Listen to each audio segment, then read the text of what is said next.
beloved champions. He drove the iconic Ferrari 500 and defended his title the year after. It was Juan Manuel Fangio in his Ferrari 250 who secured the team's next driver's title in 1956. Remember, he was world champion 5 times with 4 different teams. Mike Hawthorne, Phil Hill and John Surtees also won titles for Ferrari in the 50s and 60s. And the cars back then were beautiful. And they even sounded great, didn't they?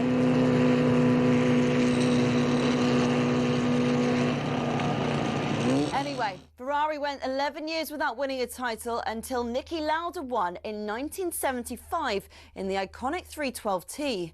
Throughout much of the 80s and 90s, though, Ferrari looked like they'd never go all the way again. Le Professeur Alain Prost came pretty close in 1990, but lost out to his bitter rival and former teammate at McLaren, Ayrton Senna. It was only when John Todt recruited a swathe of staff from outside of Italy, including Michael Schumacher, that the glory days returned 21 years after their last driver's title. The turn of the century saw the prancing horse sprint to an unprecedented 5 consecutive championship doubles. And after Schumacher left, Kimi Räikkönen reclaimed the driver's title immediately. But despite employing 1,500 people, the Iceman remains the last Ferrari world champion. So, 16 constructors' titles, 7 more than McLaren, and 15 drivers' titles, 4 more than, again, McLaren. Ferrari are truly Formula One's top team. Forza Ferrari.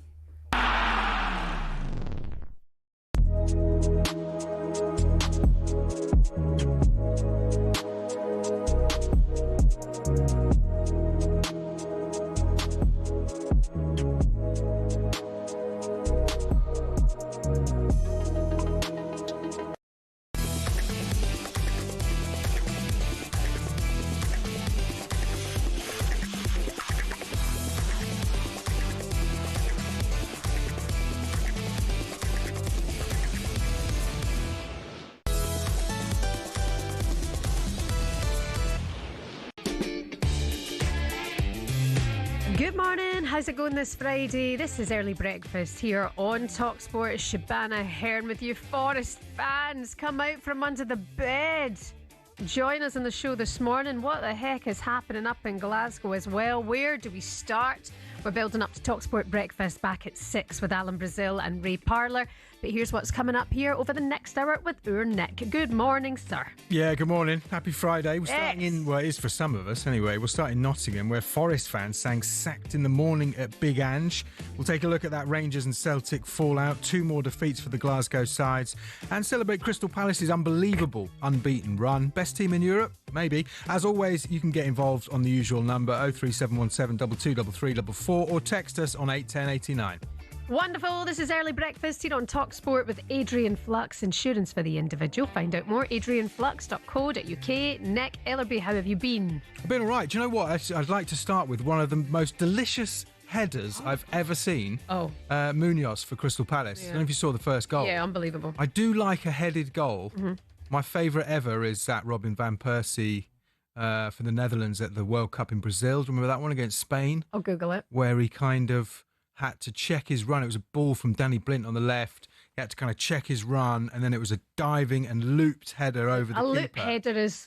But Daniel Munoz last night, at the back post, that first Palace goal in Europe, in proper European competition, he almost like curled it into the top corner with his head. Unreal. You like that. He likes a bit of that. Yeah, fair play, Palace. I mean, good job for them last night. Good job for Aston Villa last night in Europe, but it wasn't so good elsewhere. Coming up tonight, TalkSport 2, it's the Hollywood derby tonight on the TalkSport network. Wrexham versus Birmingham. Don't choose a team, right? Because I know you don't have affiliations to either, but choose like an owner.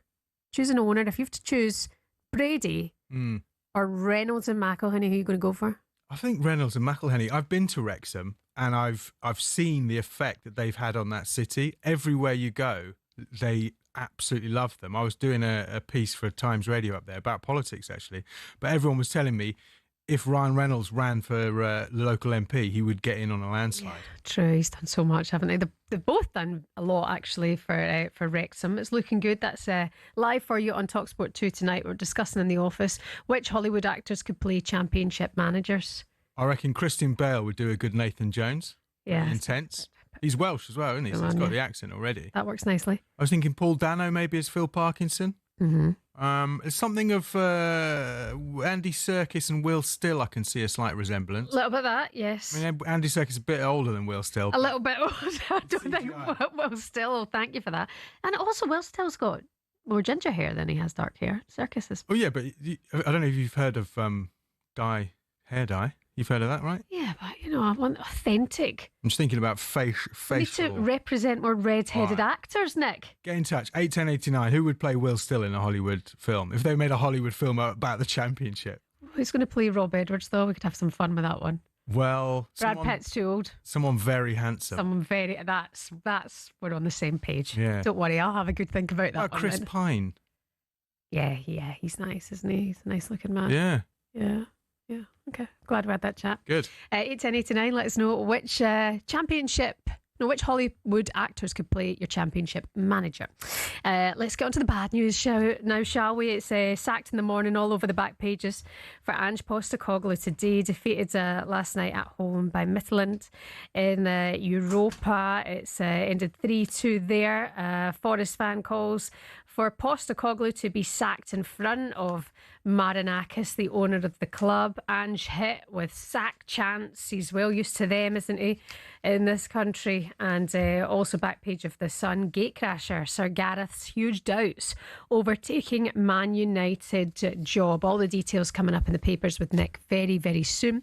But not too good a night in Europe for Forest and both Glasgow clubs. A good one for Villa and a great one for Crystal Palace here on the TalkSport network. This is Dreamland, and now Nketiah does score. What a few days he's having. They're favourites to win it, and they showed this evening why they're favourites to win it. Extending their unbeaten run to 19 games. Dynamo Kyiv 0, Crystal Palace 2. European football back on the banks of the Trent. It was in this very De Kuip stadium that Peter Wizgirl won the European Cup for the men from Villa Park some 43 years ago. Given in by Simsir, flicked on. Is it going to go in? It is! They've got another! Ange Postecoglou cannot believe it. Durham Graz 2, Rangers, it gets worse, 0. And Celtic beaten at home by Braga. And not a good night for the Scottish Giants in the Europa League. Into the box now, Marlon comes from again, and he sweeps Aston Villa into a 2-0 lead. Feyenoord 0, Aston Villa 2. Biscoff Andresen through the middle. He has sealed it. Midtjylland have surely won it now. Sacked in the morning. The chant of the Nottingham Forest fans. Nottingham Forest should be winning games like this. They really should. Joy and Wood with a late penalty, but it wasn't enough. Fans are disappointed. They're allowed to, they're entitled to have an opinion on it. I heard their opinion. Yeah, you kind of couldn't not hear that. And we'll start at the City Ground. Forest losing 3-2 to Midtjylland. TalkSport's Matt Murray heard those fans sing and sacked in the morning. If you missed it, here's what it sounded like. There's only 150, 160 Midtjylland fans in the stadium, so the noise was definitely coming, and it felt like these fans right in front of us here behind the dugout. When that third goal went in, it felt like the fans had stayed with the team all the way through. They were trying, they were pushing, but when that third goal went in, for it to ring around, you're getting sacked in the morning, the boos. Then at the end, the team, which again have got credit in the bank for what they've done, they're getting applauded. But Ange Postecoglou, fair play to him, he's faced it up, but he's walked on, and when he's got to that tunnel, again, suddenly the applause turned to boos. So that's 6 games now without a win.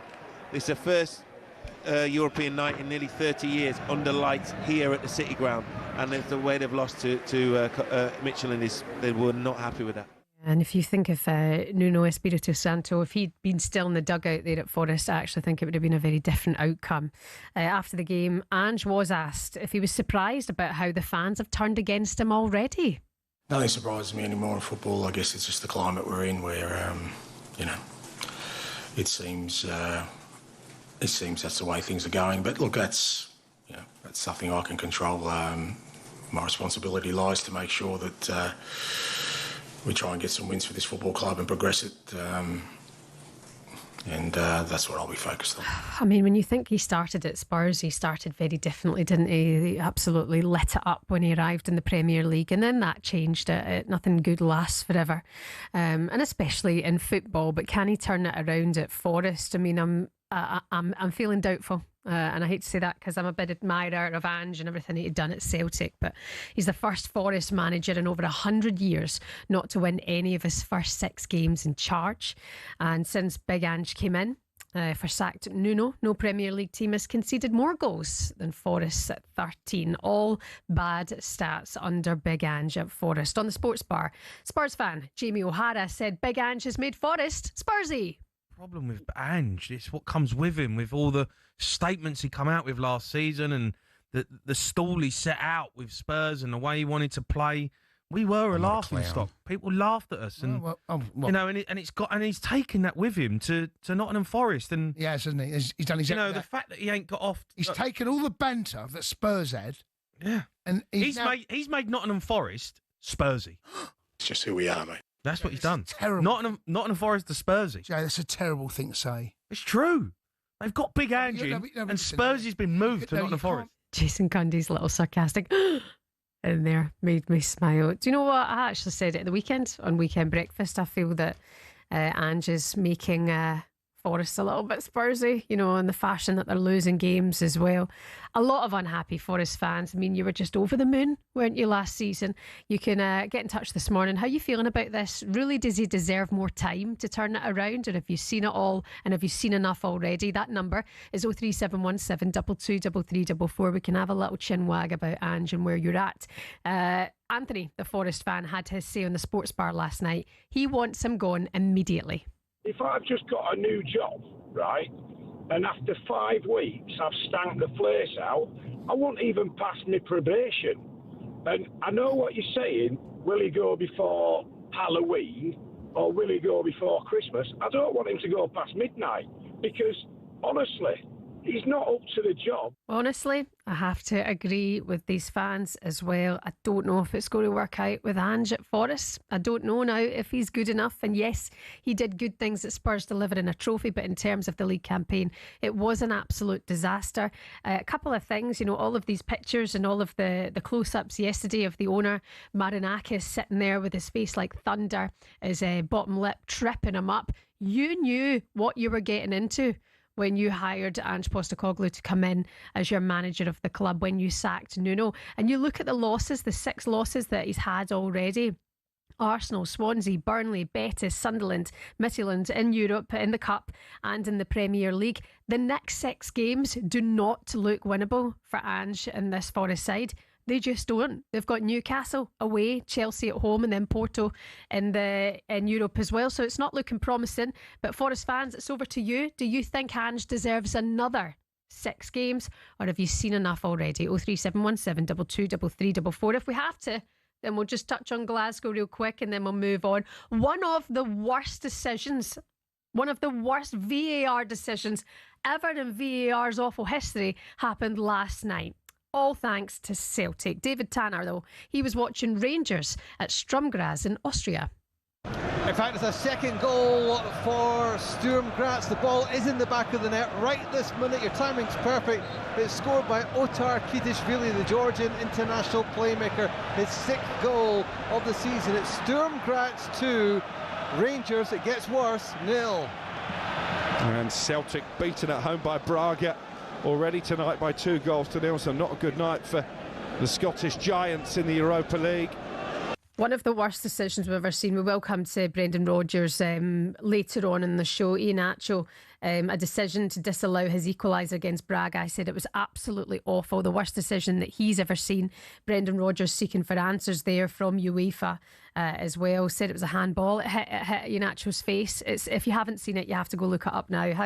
How that didn't go to VAR and how it wasn't checked is absolutely ridiculous. That's the point of the whole thing altogether.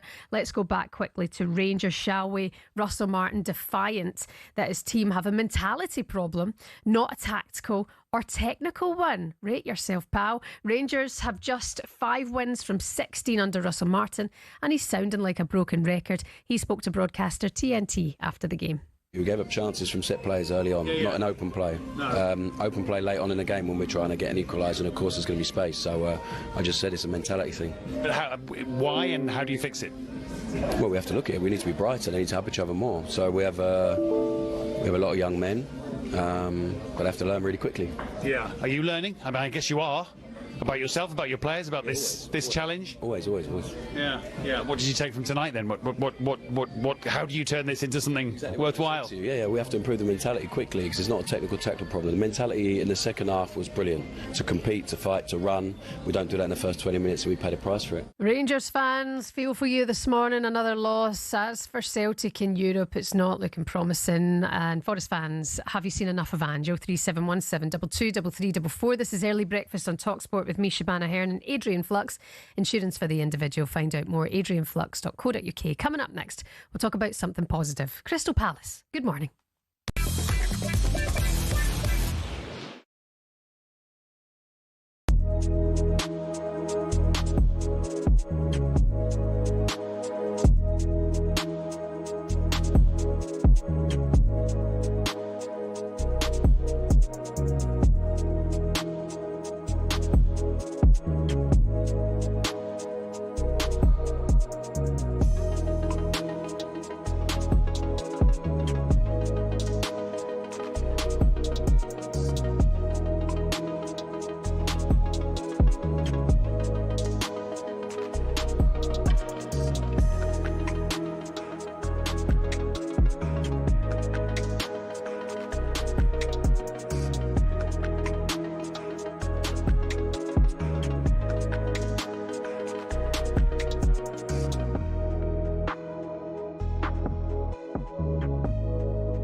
Good morning, this is Early Breakfast here on TalkSport with Adrian Flux. Get a tailor-made quote for your commercial vehicle. Search Adrian Flux, insurance for the individual. It's Shebahn with you here. Good morning. If you're heading into your weekend, fair play to you. If you're just getting started, a run of shifts, I hope it goes well. Keep it with us here on TalkSport. You've got Alan Brazil and Ray Parlour back at 6 o'clock this morning on TalkSport Breakfast. Some of you are the headlines today.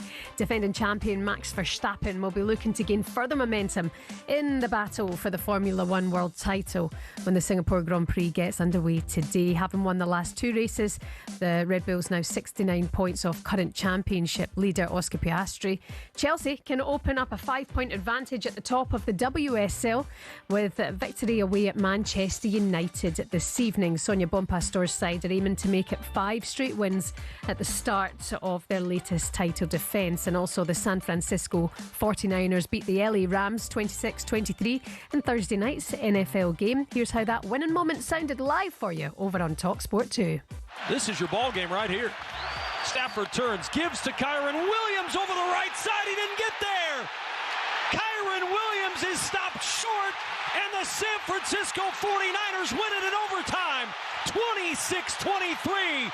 A defensive stand on 4th and 1, and the Niners are 4-1. What a gamble by Sean McVay. And the 49ers defense is up to the challenge. Brilliant stuff over on TalkSport 2. We're your home of the NFL. More for you coming up this weekend, including from the Tottenham Hotspur Stadium as the Minnesota Vikings take on the Cleveland Browns. For more on the NFL, you can visit our website as well at talksport.com. 81089 is the text number. Good morning to Mark. He said Big Ange to Rangers. Very good, Mark. Thanks for that. Good morning to Rob. He said Forest were well above their limits last year. Chris Wood will never have a season like that again.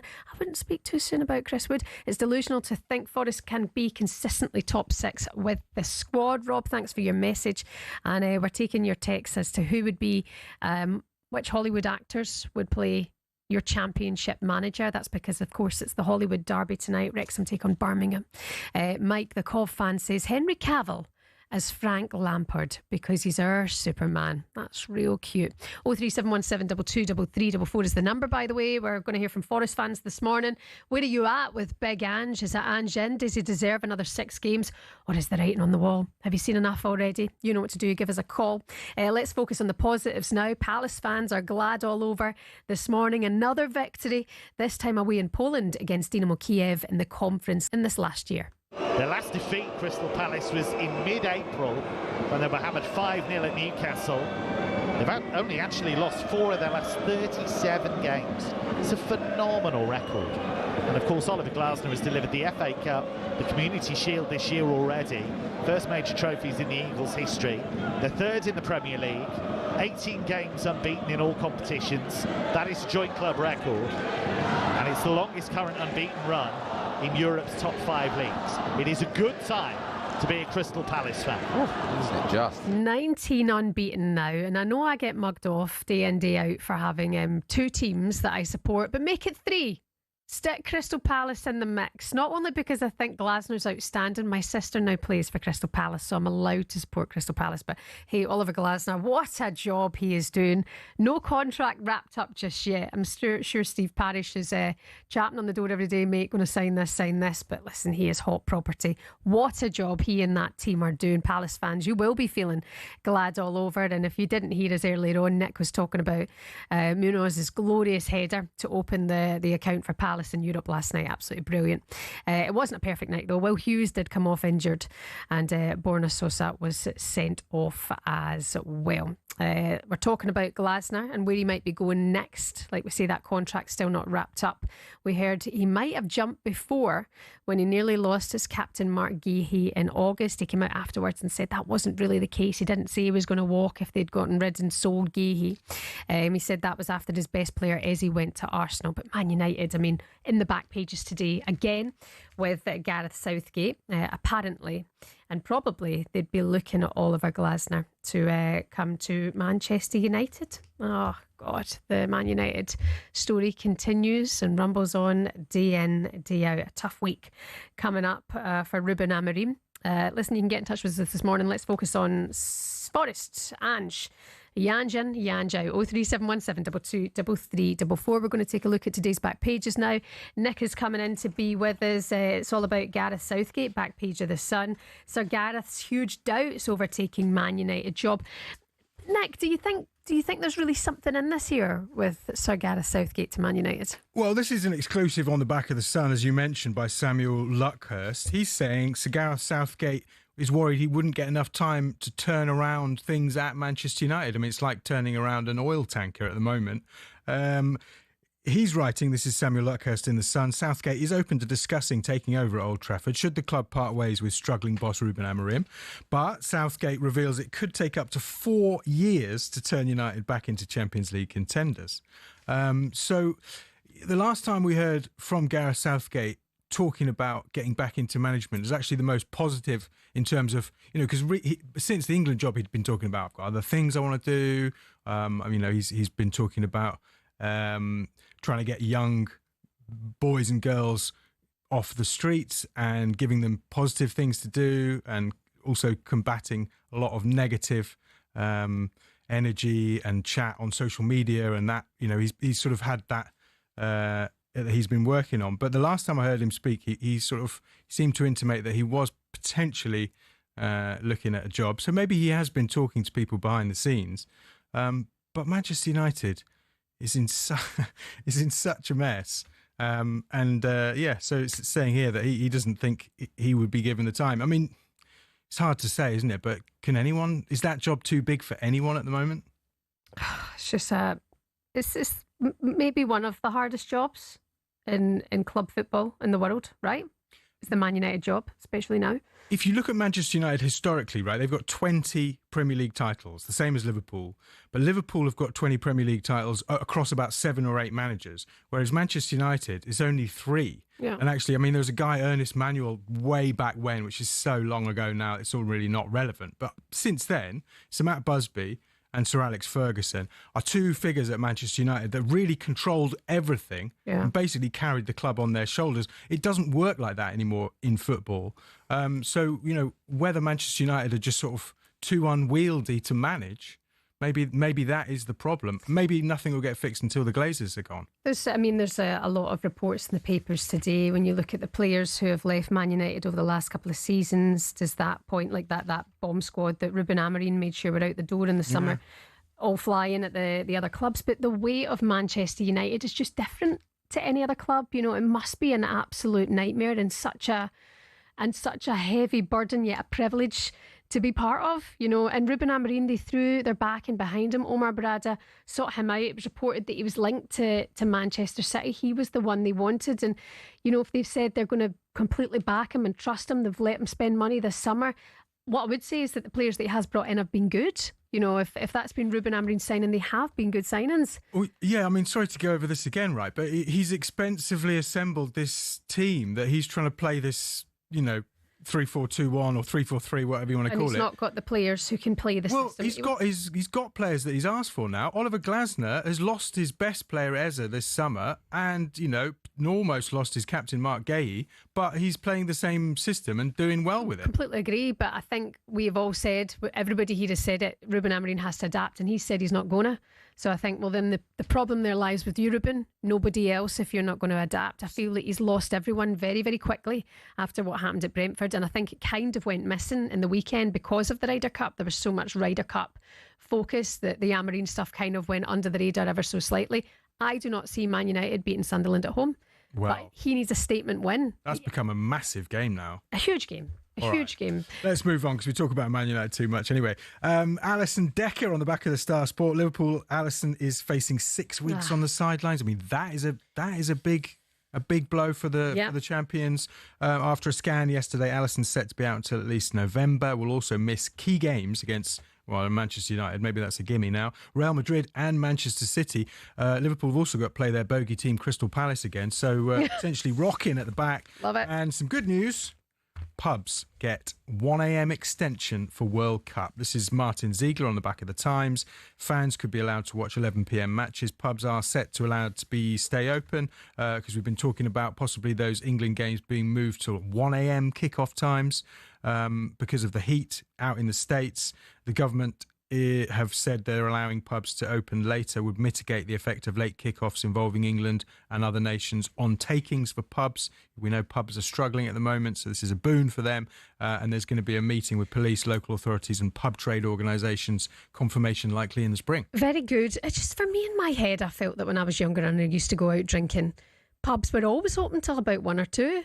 So when they're saying these extensions from 1 a.m, I'm like, when did the pub shut at like? Was that in Glasgow? Must be. Is it different in Glasgow? Depends. Like in the cities these days, generally 1 a.m's pretty standard. But if you go out into the sticks, it's 11 a.m. Boom. Yeah, sometimes they'll shut earlier. Give me a lock-in 3 a.m. bottle of wine. See you there. Coming up next for you, an early breakfast. We're going to go over one of the worst VAR decisions we've ever seen. It happened at Parkhead last night. Good morning, people.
The famous grand old City ground. European football back on home turf. Poor outcome for us. It was obviously an important night. Crystal Palace must be laughing. They're a bit of a funny club. Everyone laughs at Forest. DL has scored at the back post. The City ground is silent. He is the worst manager ever to grace the Premier League. Now there's a statement for you. Delivered in by Simpson, flicked on.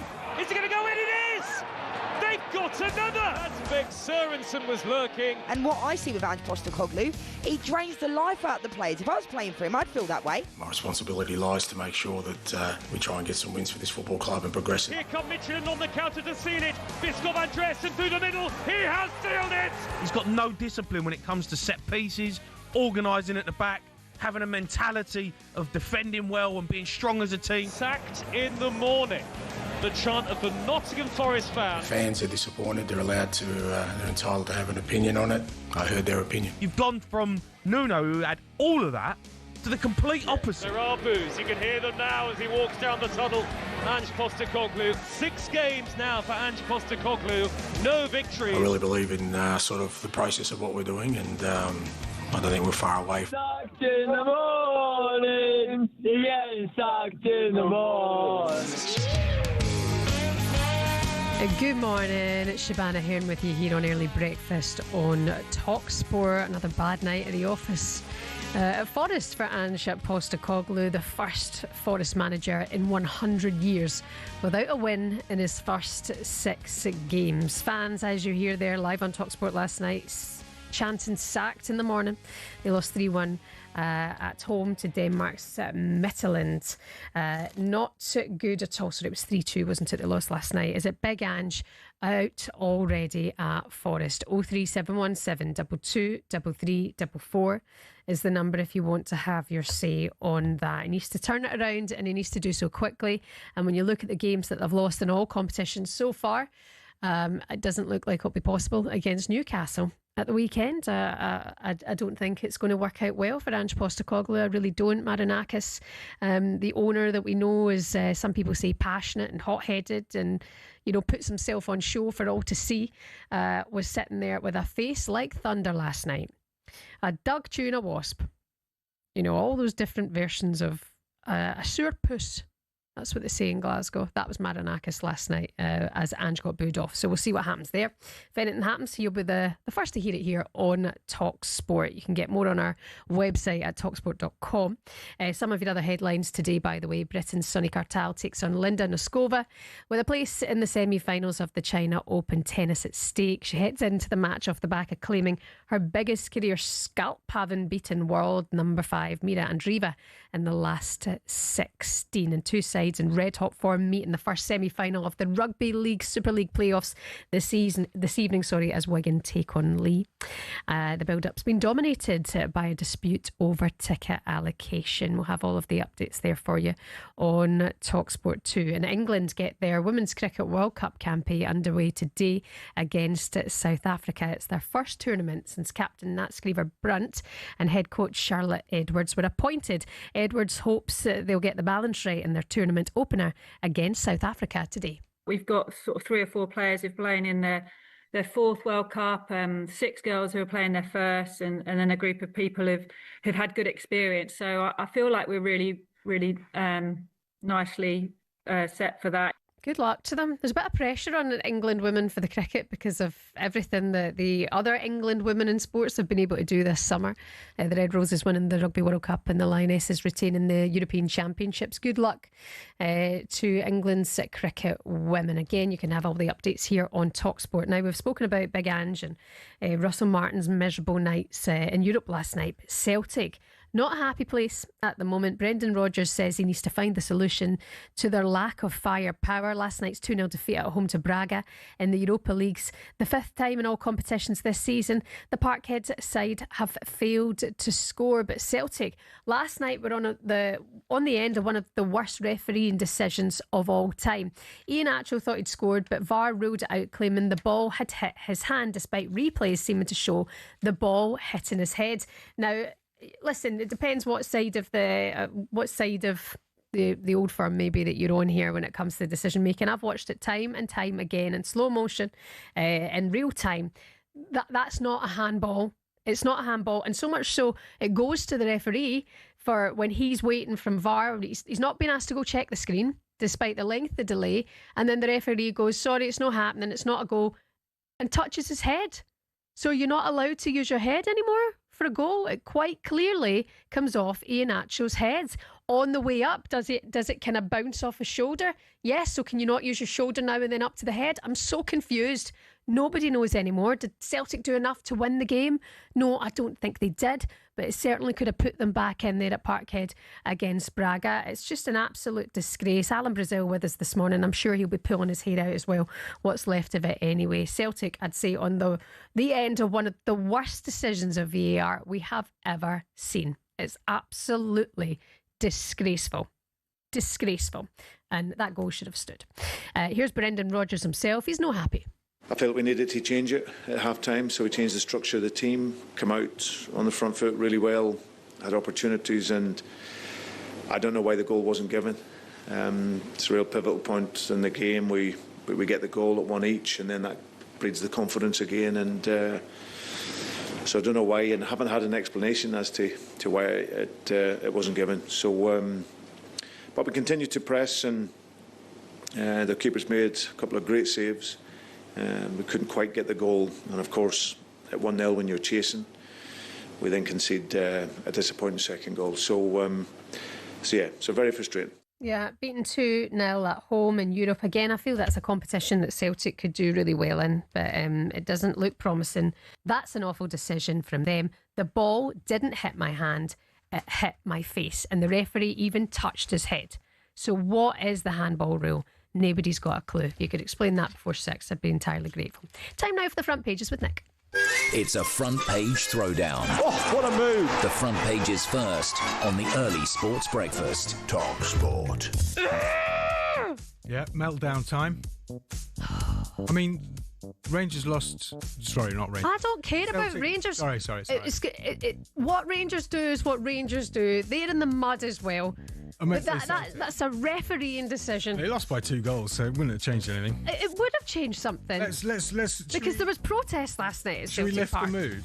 There was protest, Nick. A goal would have changed everything. Excuse me, continue. I'm here to talk about the front pages, not the back ones. Let's lighten it up. I was going to say if you were on death row, but no, that's probably not a good way to start. If you were going to have like a final meal, who would cook it? Oh, I thought you were going to say what would it be. Do you know what, Jamie? To be fair to him, does do a good meal. Really? Yeah. When he commits, when he's not playing golf. Yeah. We're talking about golf and he makes a nice dinner. Yes. Unbelievable. Apparently you can't beat a meal cooked by your mum. Scientists reckon. My mum's cooking is tragic, by the way. She wouldn't even mind me saying it. By the way, happy birthday, Dad. 3rd of October, happy birthday, Dad. Love you. But anyway, Mum, worst cook ever. He won't be getting a birthday meal tonight. Wow. Everything she touches turns to just charcoal. So did your dad do the cooking in your house? Dad does everything. Really? Dad does absolutely everything. What's your dad's best dish? What's his signature? He does a good roast. Yeah. In fairness, Mum will always try and cook. She'll always try and put dinner on the table, but I think she does a bad job purposely to get out of it. Our cooking's an absolute shambles. Other than that, she's a great mum. Well, boffins have got involved, and in a blind taste test, they found people actually preferred their mum's cooking. So science shows that love really is the secret ingredient in baking. Also, I do love a ghost story. Do you believe in ghosts? Yes. You ever seen one? Oh my God, did you see the Tesla?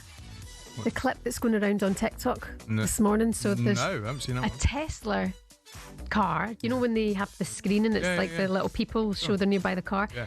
There's nobody. It's going past the graveyard. Oh, no. And you can see the headstones and there's loads of little figures around the car. Wow.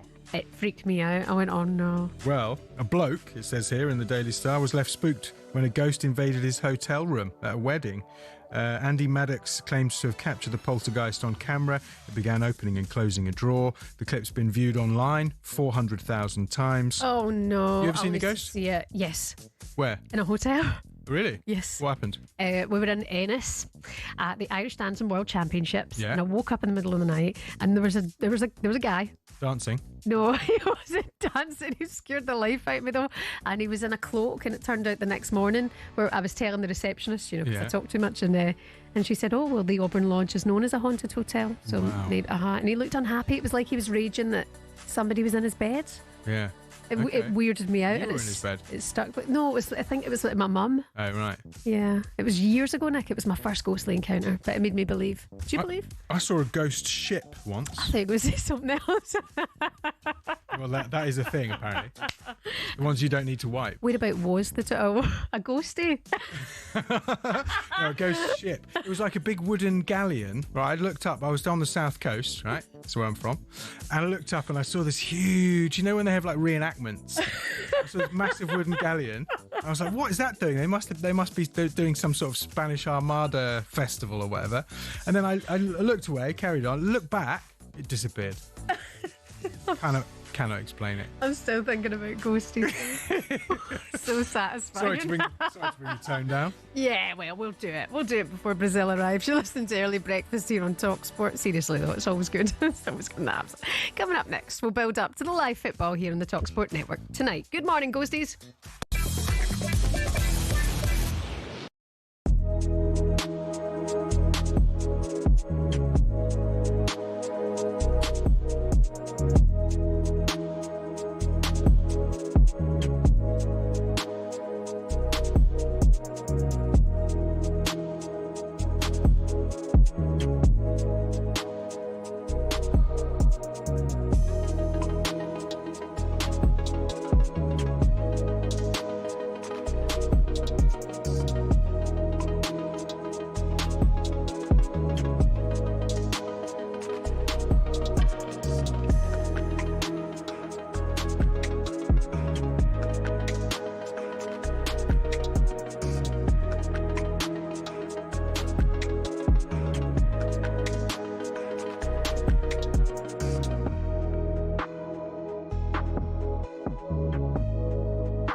Good morning to you. Welcome along to Early Breakfast here on TalkSport. It's Shebahn Aherne with you. Forest fans, wipe away those cobwebs. Last night was not good. Beaten in Europe again. No wins for Ange Postecoglou in 6. Have you seen enough? Is the writing on the wall? Or does Ange Postecoglou deserve another 6 games in charge of the club? He was booed off last night, and chants from the fans: "You'll be getting sacked in the morning," in front of the owner, Evangelos Marinakis, as well.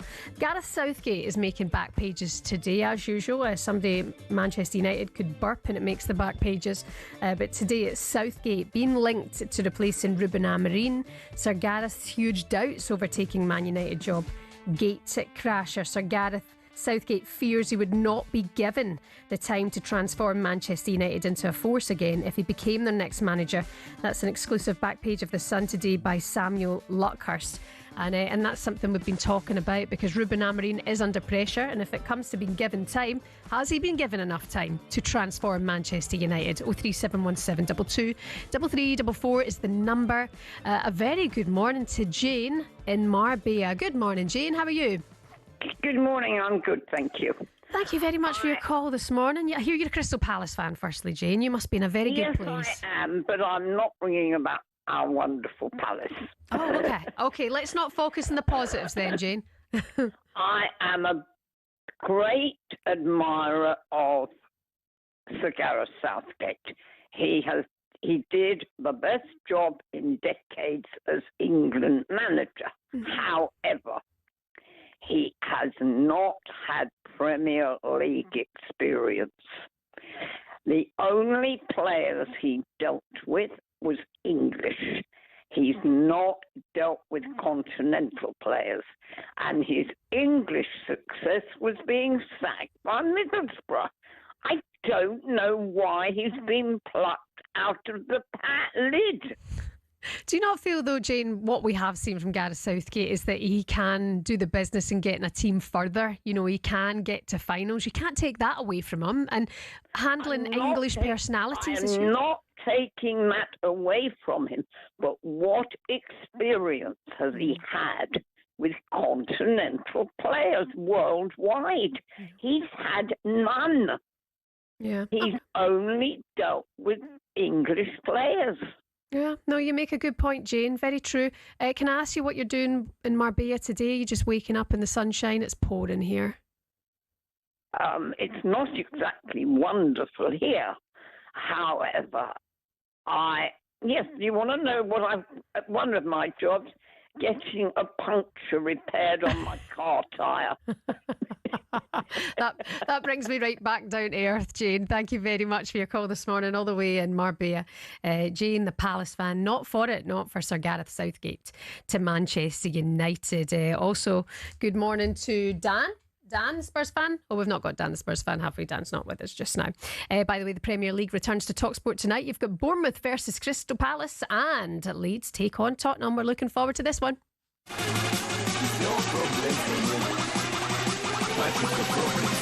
Latest episode of the greatest drama in the world. Semenyo goes on with a run!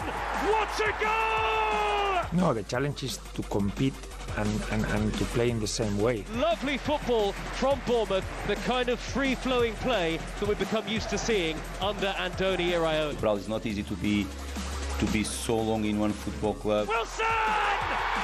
Fulham have scored 2 in a minute! Metcher, the new signing, steps up, right-footed into the corner, and Leeds United lead against Everton. Point-wise, could be even 2 or 3 points better in total after right now 6 games. Hit by Paulinho!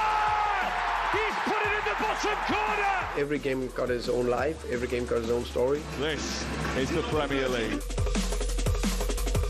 Yeah, we have you covered for your home of Premier League action and Championship as well. Tonight on the TalkSport Network, Bournemouth take on Fulham in the Premier League, 8 o'clock. Over on TalkSport 2, it's the Hollywood Derby. 8 o'clock, Wrexham take on Birmingham in the Championship. And then tomorrow, your lunchtime kickoff here on TalkSport. Leeds face Tottenham Hotspur. Exclusively live for you here on TalkSport. And coming up next on TalkSport Breakfast, it's Big Al in Brazil alongside Ray Parlour. They're going to be joined by Paul Lambert, former Celtic manager.